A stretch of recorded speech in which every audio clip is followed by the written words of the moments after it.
le meilleur podcast de tous les temps, vous présente le thème de l'écriture. Nous avons ici Margot et Rebecca, les deux journalistes d'aujourd'hui. Du coup, nous voici aujourd'hui avec Rebecca Fesserman. D'abord, présentez-vous. Alors, moi, je m'appelle Rebecca Fesserman. Je suis autrice et comédienne. J'ai le mauvais goût d'être française et donc d'être une autrice parisienne particulièrement snob et désagréable. Alors oui, je me présente avec plaisir. Donc, je m'appelle Yves Robert. Avec souvent d'ailleurs une confusion, on me prend assez souvent pour un fabricant de produits de beauté, mais je n'ai rien à voir avec les produits de beauté. Ce que j'essaye de faire, c'est de mettre peut-être un peu de beauté, on va dire, dans quelques verbes, noms, préfixes, suffixes, etc. Voilà, en fait, j'essaye un tout petit peu d'écrire. Je ne vais pas dire que j'essaye, j'écris. Bonjour, je m'appelle Camille Rebeté. Je suis responsable de la médiation culturelle au Théâtre du Jura et aussi auteur de théâtre et de scénario. Comment trouvez-vous l'inspiration pour l'écriture de textes ? Je cherche beaucoup et parfois je ne trouve pas. Il faut accepter que l'inspiration se cache dans des endroits souvent improbables et qu'on peut passer longtemps à la chercher sans jamais la trouver. Merci. Quelque chose qui commence très tôt le matin. Il faut bien comprendre que c'est une démarche qui commence déjà, je dirais, on se lève, on se brosse les dents, on prépare ses affaires, on arrive au théâtre, où on va commencer l'écriture. On pose les objets qui vont nous permettre de développer l'écriture. Le tube de vitamine C et la bouteille de whisky. On regarde sa bouteille de whisky très profondément, de manière extrêmement concentrée, et on sait que tant qu'on n'a pas trouvé l'amorce du récit que l'on va comme ça démarrer et développer, on n'a pas le droit d'y toucher. C'est vraiment un stimulant. Les inspirations, je les trouve dans des fulgurances, dans des moments de vie dont j'entends parler. Où je me dis, ça c'est incroyable, ça c'est des petites anecdotes qui racontent tellement plus que ce qu'elles racontent.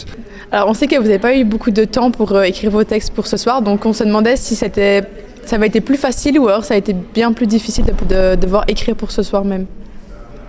Alors, à la fois, c'est vrai qu'on a très très peu de temps. On a passé en fait moins de 24 heures à écrire tous nos textes et on a eu chacun 2 fois 2 heures d'atelier pour écrire 2 textes avec nos groupes, ce qui est vraiment très peu. À la fois, c'est très court, donc on se dit qu'on va jamais y arriver. Et en même temps, quand on n'a pas de temps, on fait avec le temps qu'on a. Donc il y a une forme d'urgence qui fait qu'on lâche notre cerveau et que le texte va finir par sortir et la qualité du résultat, vous pourrez en juger vous-même ce soir. Plus de whisky. Soyons sérieux une seconde. Plus de whisky, non. C'est un temps extrêmement court. En fait, le problème de l'écriture, c'est qu'il y a quand même toujours un moment où on doit, mettre en ordre les choses dans sa tête pour les faire sortir. C'est là aussi le whisky est assez... Mais on va arrêter avec le whisky parce que peut-être qu'un autre alcool serait aussi efficace. Non, le temps est toujours insuffisant. Et si je sors de l'expérience ici, c'est-à-dire de l'expérience d'écriture de bal littéraire et qu'on répond un tout petit peu sérieusement aux questions et qu'on réfléchit sur ce que c'est qu'écrire, je dirais ces 2 phases. Il y a une phase d'imagination, de construction de l'objet. Et après, il y a une phase que moi je trouve passionnante, c'est la réécriture. Et quand on fait ce travail-là, généralement, les textes commencent à vivre. Donc on peut en arriver à la conclusion suivante. Un texte a besoin d'un temps très rapide sur l'inspiration et l'imagination. Et après, il a besoin d'un temps très long pour arriver à un développement qui soit concret, efficace, qui soit beau. Ce qu'il faut, c'est juste avoir du temps. Puis moi, j'en ai pas. Donc là, c'était quelque part plus facile parce que pendant 48 heures, j'ai fait que ça. Et une fois qu'on plonge justement dans cette zone de concentration où c'est un rapport entre l'intime profond et le monde, on va dire, quand on arrive à choper ce fil-là, après, on est dedans. C'est bon. Et c'est très fatigant, c'est une concentration assez intense. qui fait, mais après, une fois qu'on est dedans, ça va, ça roule, ça coule, quoi. Plutôt une question technique sur l'écriture. Est-ce que vous préférez écrire à la main ou plutôt sur un objet électronique ? Alors moi, j'écris, quand je prends des notes ou quand j'ai des idées, j'écris tout à la main sur un carnet et je me promène jamais sans carnet au cas où j'ai une idée. Bon, au final, ça arrive pas très souvent. Et sinon, quand j'écris vraiment des textes, c'est toujours sur ordinateur. Ça fait 38 ans que je fais quasiment exclusivement du clavier. Je prends des notes, souvent par écrit, parce que prendre une note, c'est pour moi plus un effet de mémorisation que d'écriture. Et je suis obligé de me mémoriser tout simplement parce qu'il se passe un phénomène extrêmement étrange, c'est que j'arrive pas à me relire. Donc en fait, écrire, c'est mémoriser parce que je sais que ce que j'écris sera illisible. Une petite pensée à Monsieur Lichty, qui corrige nos dissertations. Alors, Papy Lichty, courage. Alors moi, je passe par les deux. J'ai toujours un cahier que même moi, j'arrive plus à lire derrière tellement j'écris mal. Je suis l'écrivain qui écrit le plus mal. Est-ce que vous, en tant que femme, vous ressentez une différence dans le métier d'écrivaine ? Oui, tout à fait. Alors bon, moi je parle du contexte dans lequel j'évolue, c'est-à-dire que je suis française et je travaille beaucoup au théâtre en France, où en tant qu'autrice, il y a une espèce de phénomène d'évaporation, c'est-à-dire qu'il y a énormément de femmes qui écrivent, qui sont majoritaires dans l'écriture, dans les sélections notamment des comités de lecture, et qu'on se retrouve ensuite avec une majorité d'hommes qui sont joués sur les plateaux. Donc oui, en tant que femme, ça fait une différence qui se fait bien malgré moi. Waouh. Est-ce que les écrivains écrivent différemment des écrivaines ? Moi, je crois que j'ai une écriture assez, on va dire, masculine, en fait. C'est-à-dire que c'est une écriture un peu bête, avec des gags bêtes, avec des images un peu connes, un peu avec du deuxième degré, des gags à la con. Alors, on se demandait qu'est-ce que c'était la différence entre un auteur et un écrivain. Il y a une différence stratosphérique, à mon avis, et qui est terriblement, compliquée à expliquer. Je pense que l'auteur, il essaye de faire des bons mots. Parfois, il y arrive, c'est assez rare. Et l'écrivain essaye souvent de faire des bons mots. Parfois, il y arrive, mais c'est aussi assez rare. Alors pour vous, comment écrire au mieux un texte ? Donc ça serait quoi les conseils pour vous ?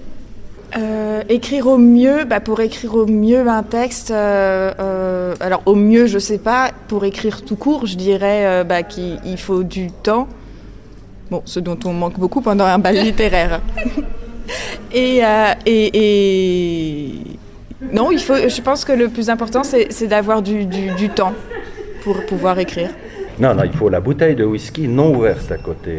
Le verre, c'est quand le texte est fini et qu'on peut, je dirais, se laisser aller. Après, toute la question sur la qualité du texte, elle est quand même énormément définie par la qualité du whisky.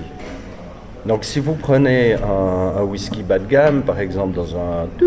On n'a pas le droit de dire les marques, mais si vous prenez un whisky bas de gamme, votre écriture sera bas de gamme. À partir de 12 ans d'âge, vous pouvez commencer à considérer que vous allez avoir une vraie qualité littéraire. Et quand vous êtes vraiment dans des whiskies d'une qualité supérieure, alors là, vous avez vraiment une licence poétique qui est complètement éthérée. Alors, on voulait savoir si vous trouvez que c'était plus simple de trouver l'inspiration seule ou alors en groupe pour écrire. Une des constantes du groupe, c'est qu'on est toujours seul, même quand on est dans un groupe ou surtout lorsque l'on est dans un groupe. Donc en conséquence, c'est de toute façon plus facile de trouver l'inspiration seul, même en groupe. Ça dépend des moments. Moi, j'ai besoin du groupe, en tout cas, pour l'émulation, pour les échanges. Pour écrire en groupe une œuvre collective, c'est très compliqué parce qu'il faut s'entendre sur ce qu'on raconte, pour parler le même langage, pour écrire la même œuvre. Mais écrire son propre texte avec des gens autour qui écrivent chacun leur propre texte, il y a des moments d'isolement où on se concentre, où on plonge dans l'écriture, et des moments d'échange, etc. On retrouve parmi ses pairs les mêmes questionnements, les mêmes doutes, les mêmes zones où il n'y a plus rien, les mêmes fulgurances, les mêmes contentements. Ça, c'est très gratifiant. Donc le travail en groupe, ça vous aide. À fond, ouais. Ça m'aide d'avoir des gens qui font le même métier autour de moi. Ok, merci. Du coup, merci beaucoup, Madame Fesserman, pour cette interview. Et je vous souhaite déjà un bon spectacle et une bonne... Enfin, pas un bon spectacle du coup, mais une bonne écriture. Merci beaucoup. Vous savez, il y a un magasin avec du whisky quelque part.